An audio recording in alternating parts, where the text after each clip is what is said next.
So now we're going to start lesson 5.2.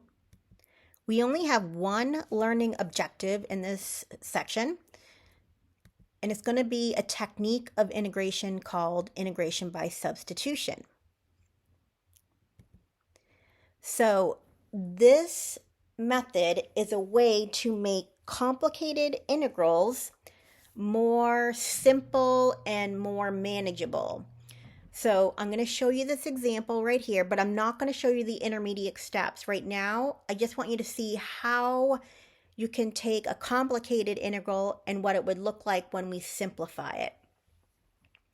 So if we have this integral of x times the square root of 3x squared plus 1 dx, that would be very difficult to try to think backwards to find the antiderivative as it is right now. But using the substitution method, we would be able to rewrite it like this.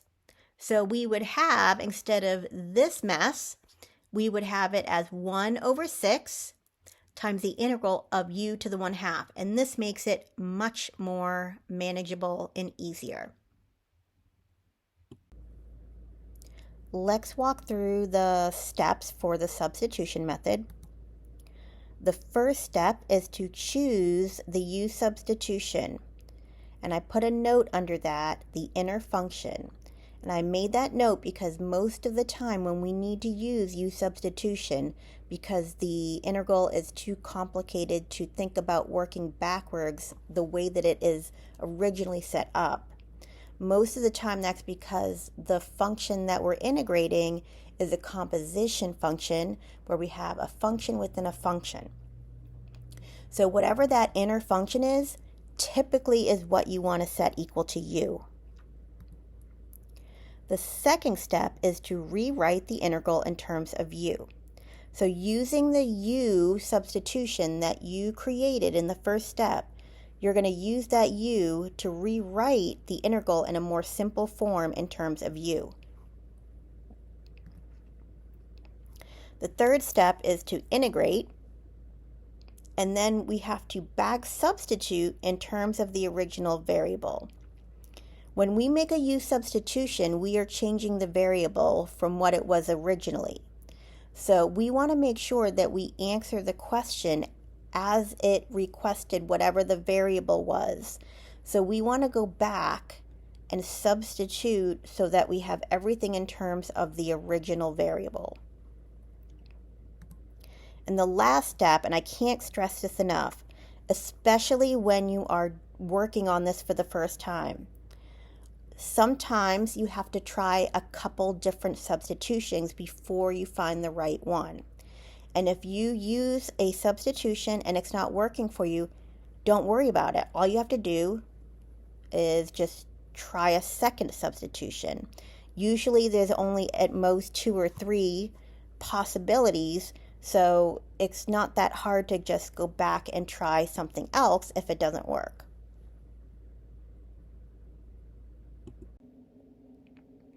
So now we're going to start looking at examples of the substitution method, and I'm going to go through this really nice and slow with all the steps so that you can understand what's going on, especially if you're seeing this for the first time. So in this question, we're going to evaluate the integral of 12x plus 4 over 6x squared plus 4x plus 1 dx. Now, if we needed to graph this function or use it in some other way, this is a pretty basic rational function. However, when we're trying to find the antiderivative of this, it's really complicated to think backwards with all of these variables and numbers here with the coefficients. Trying to think backwards on this is going to be very complicated. So this is where substitution comes in to make it a lot easier. So we need to set up some kind of substitution for u. And because I have experience, I know that the bottom here should be equal to u. But we do have 2 choices. We have 12x plus 4. That could be equal to u. Or we could have 6x squared plus 4x plus 1. That could also be equal to u. So we're trying to find which of these should be set equal to u. And if one doesn't work, you just try the other one. It's no big deal. If you make a mistake, no worries. But because I am familiar with this, I know that I should set it equal to 6x squared plus 4x plus 1. Now we need to additionally replace dx and 12x plus 4. I have this already replaced with the u. I still need to replace 12x plus 4 and dx. I cannot mix the variables, or that's going to make it even more complicated. So to help us figure out what we need to replace for the rest, this is what we're going to do. We're going to take the derivative of u. And so when we take the derivative of 6x squared plus 4x plus 1, we get 12x plus 4 dx, because this is in terms of x. So now I have something that I can replace 12x plus 4 and dx. This dx and the 12x plus 4 is equal to du, so that's going to be replaced. So now we have du over u, u's in the bottom. And we know that if I take the derivative of the natural log of u, that's going to be 1 over u. So when we work backwards to find the antiderivative, if I want to find the antiderivative of 1 over u, that's going to be natural log of u. And we absolutely need to put these absolute values in there because we do not know what the possible values of u will be. So we need to make sure that we're plugging in numbers that are positive, because we cannot take the log of 0 and we cannot find the log of a negative number. And then always have to make sure we add in that plus c for our constant. Now we aren't done, but we're really close. I cannot leave this as my final answer. It seems like we're done, but we're not. We have one more step.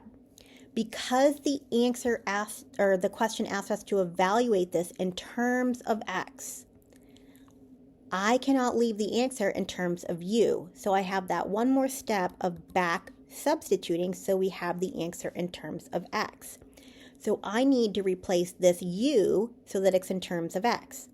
Since I know, because I set it up that way, that u is equal to 6x squared plus 4x plus 1, I am going to replace that u here with that polynomial. So now when I plug in what u is equal to in terms of x, we have the natural log of 6x squared plus 4x plus 1 plus our constant. Now we are finished. So tip number 1. I'm going to give you some tips throughout this lesson. These tips are not always set in stone and work 100% of the time. These are just suggestions of things to try because it normally works. It doesn't work 100% of the time. So my first tip is that if you are dealing with a function that involves two polynomials, if you find one polynomial has a degree higher than the other polynomial, especially if it's by an increase of 1 for the degree, you want to let u be equal to that polynomial with the higher degree. And so this is what we just did here. The denominator has a degree of 2. The numerator has a degree of 1. So I know if I use this as u, when I take the derivative, I'm going to have something in terms of just x to the first. So that might be a way to substitute. So this is tip number 1. I suggest that you write down these tips as we go through the examples. Now let's look at example 2. We are going to evaluate the integral of x over 3x squared plus 5 dx. Now, just as I stated in the previous example, one of my hints to you is that if you see two different polynomials within the same integral, if you see that one polynomial is got a degree higher than the other polynomial, then you want to first try substituting the polynomial with the higher degree for u. So I'm going to let u be equal to 3x squared plus 5. So now we're going to have u in the denominator. But we still have that x dx up there that we need to replace because we can't mix our variables. So when I find the derivative of u with respect to x, I'm going to have 6x dx. And if you notice, what is left that we still need to replace up here is the x dx. So now what I'm going to do is, since we have 6x dx, I am going to isolate just the x dx so that we know exactly what we need to substitute. So I'm going to divide both sides by 6. So now we have x dx is equal to 1/6 du. So we know exactly what to put in to substitute for x dx. So now we have, when we make our substitution and make our more simple version, we have 1/6 times 1 over u du.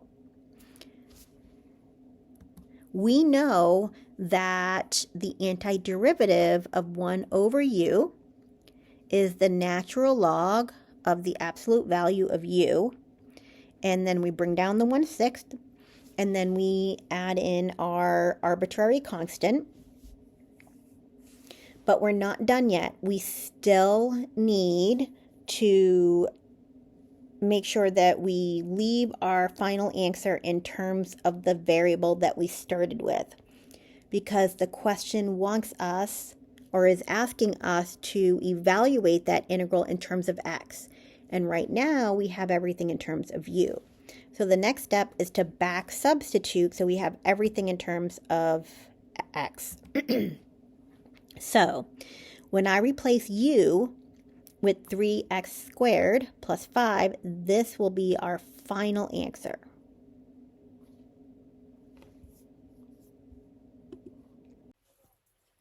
Now let's look at example 3. We're going to evaluate the integral of 3 times e to the power of 3x plus 7 dx. I'm going to start off by letting u be equal to the exponent, which is the 3x plus 7. Then we are going to find the derivative, and we'll end up getting du is equal to 3 dx. And what's nice about this example is we're getting exactly what's left. So we have 3 dx over here left in the integral. And then when I replace 3x plus 7 with u, we get a very nice, clean, simple integral. Because we know that the derivative of e to the u is e to the u, when I find the antiderivative, it's the same thing. So when we find the antiderivative, we're going to get e to the power of u plus our constant. However, we're not done yet. Because the question asked us to evaluate this in terms of x, we need to make sure we remember to go back and substitute so everything in terms of x. So I'm going to replace that u with the 3x plus 7. And so our final answer is e to the power of 3x plus 7 plus the arbitrary constant. Now, here's the second tip. If you're working with an exponential function, let u be the exponent. This usually works, not always, but if you see an exponential function, that would be the first thing you should try. For example 4, we are going to evaluate the integral of 4x e to the power of 5x squared minus 2 dx. Following my tip from the previous example, I'm going to let u be equal to 5x squared minus 2 because that is the exponent of this exponential function. So u is equal to 5x squared minus 2, then we take the derivative, and we get that du is equal to 10x dx. Now, if I replace the 5x squared minus 2 with a u, then what's still left there is the 4, the x, and the dx. We don't always have to substitute out that constant, but in the previous example, it was clean and clear cut. But what we really need to make sure that we do, which should be our focus, is that everything is in terms of u instead of mixing u's and x's. So if you notice, we have x dx here, and we're trying to replace x dx over in the integral. So I'm going to divide both sides by 10, and I have exactly what I need to replace that x dx. The 4 will just get carried down, and so I have now e to the u, and I replace x dx with du over 10. And I put the 10 over here under the 4 and the du over here. So now when we find the antiderivative, we have 4 over 10 times e to the u plus our constant. And then we need to go back and substitute so that we have everything back in terms of x. So our final answer is going to be 4 over 10 times e to the power of 5x squared minus 2 plus c.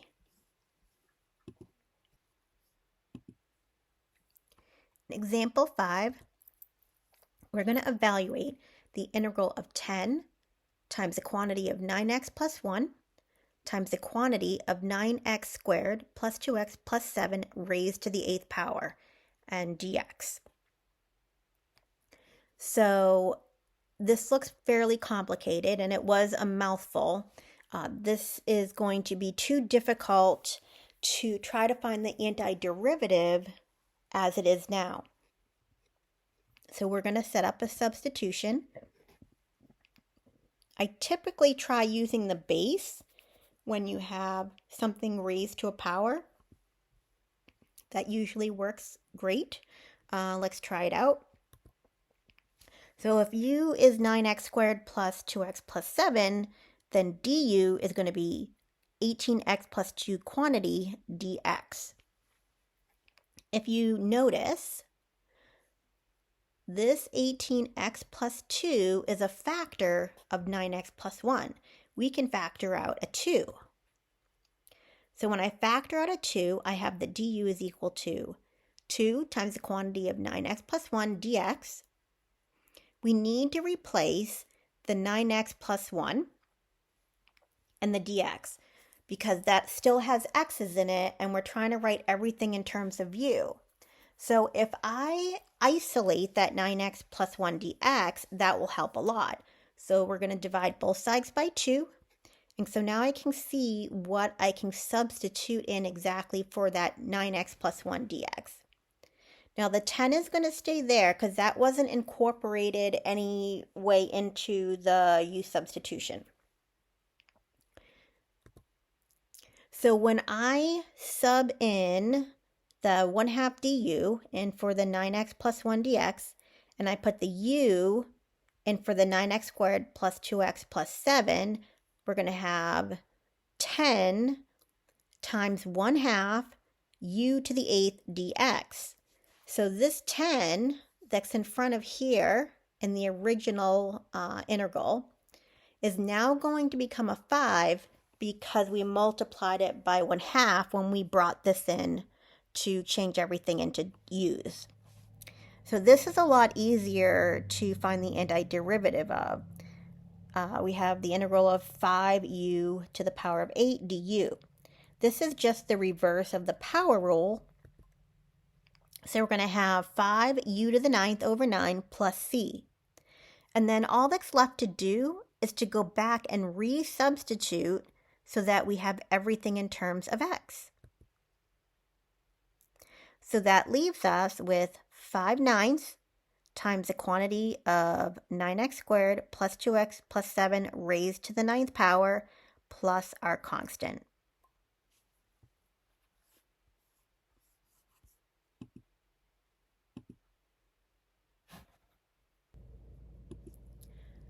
Looking at example 6, we're going to evaluate the integral of x to the third over the cubed root of 8x to the fourth minus 5 dx. I'm going to start off by letting u be equal to 8x to the fourth minus 5. So that means this here, which is called the radicand that's underneath the root, this is going to be now u, but we still have this x to the third and this dx here, and we have to rewrite that in terms of u. So if we take the derivative, then we get 32x to the third dx. And if you notice, we have x to the third dx right here. So I can isolate that by dividing both sides by 32. So now I can see exactly what I need to substitute in for x to the third dx. I'm going to substitute in du over 32. So now we have du. I have 32 and the cubed root of u in the denominator. So to make things easier, I'm going to use exponent rules to rewrite this cubed root of u. So in the denominator, I can rewrite the cubed root of u as u to the 1/3. And then I can do a flip and put that in the numerator by changing the sign of the exponent. So now I have 1 over 32 u to the negative 1/3 because we flipped it up into the numerator, and then I have du. So now it's easier to use the power rule here now. So I need to add 1 to the negative 1/3 and then divide by that exponent. So the 1 over 32 comes down, and then when I add a 1 to the negative 1/3, that gives me 2/3. And then I have to divide by 2/3. And then we have our plus constant. I personally do not like having complex fractions, so I'm going to do a flip and multiply again to make this 3/2. So I have 3 in the numerator, and then I have 2 times 32 in the denominator, which makes that 64. And so now I have 3 over 64 times the quantity of 8x to the fourth minus 5, 2 over 3 as the exponent. And so this u that was here as the 2/3 is now replaced with this, the 8x to the fourth minus 5. So now we have everything in terms of x because we back substituted, and we simplified the 1 over 32 and this division by 2/3 in the same step. So my hint number 3 is when you're integrating powers or radicals, in this case we did radicals, let u be the base or the radicand. And just a quick refresher, the radicand is what's underneath the root. So that's hint number 3.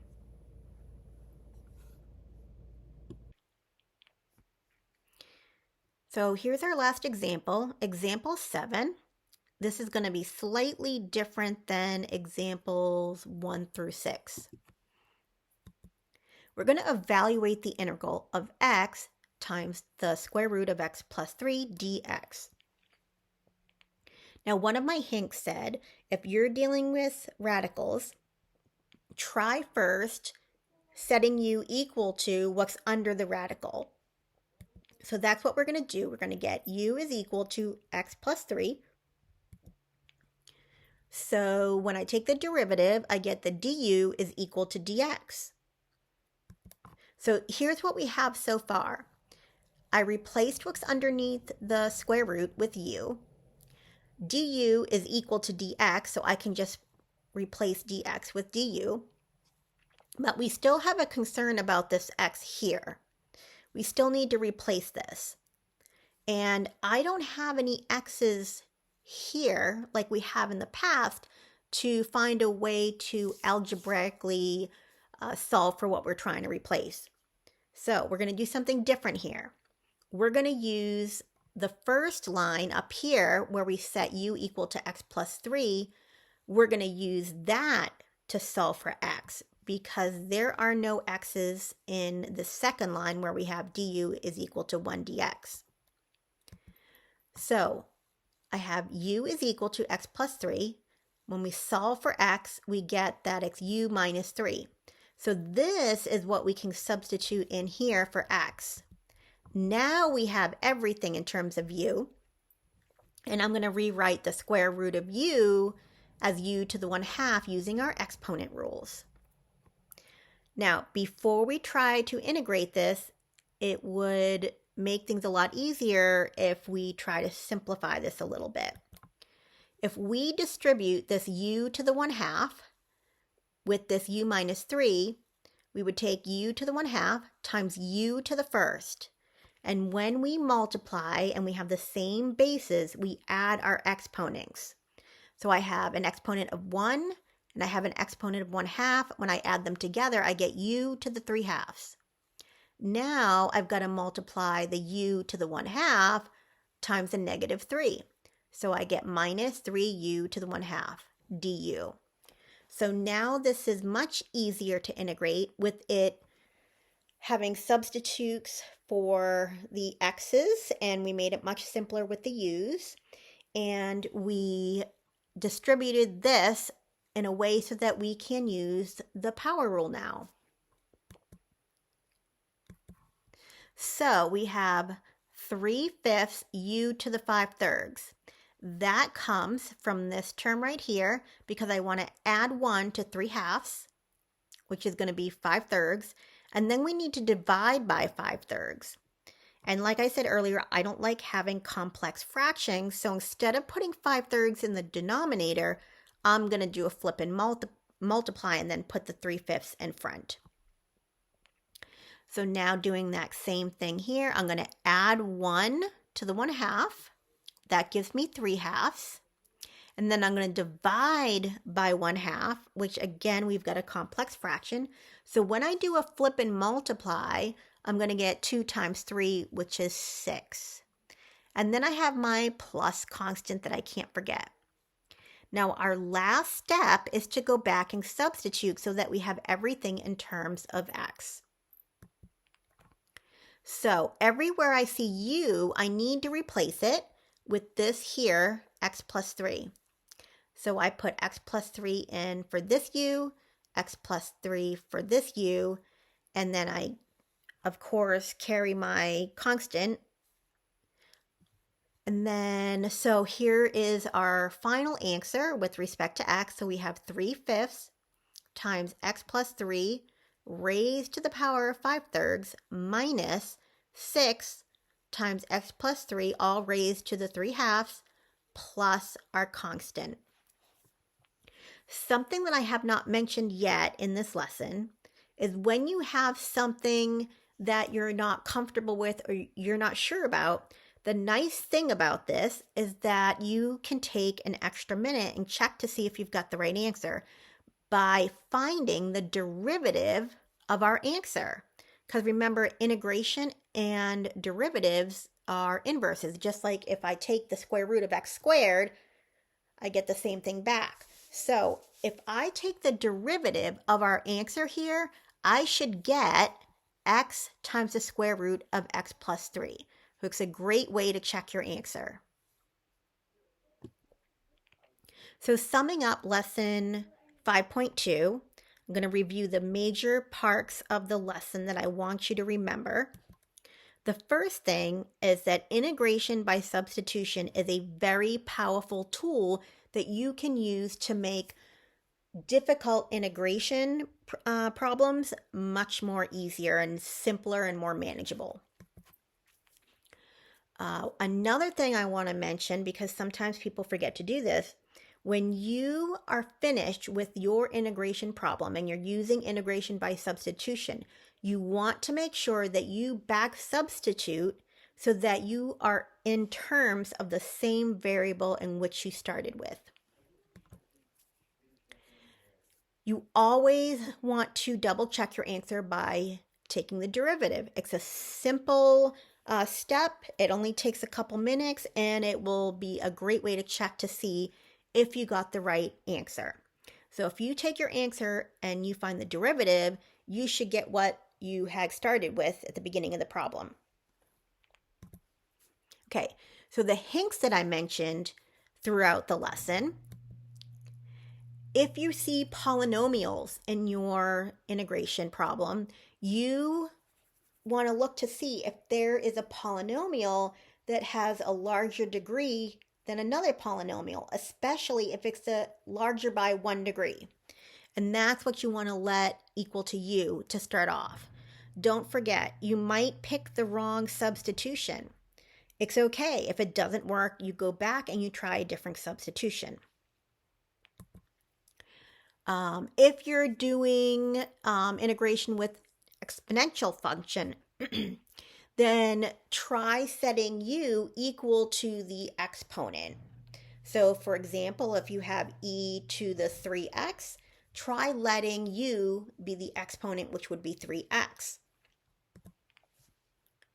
If you're dealing with powers or radicals, try letting u be equal to the base, or what is under the root, which is the radicand.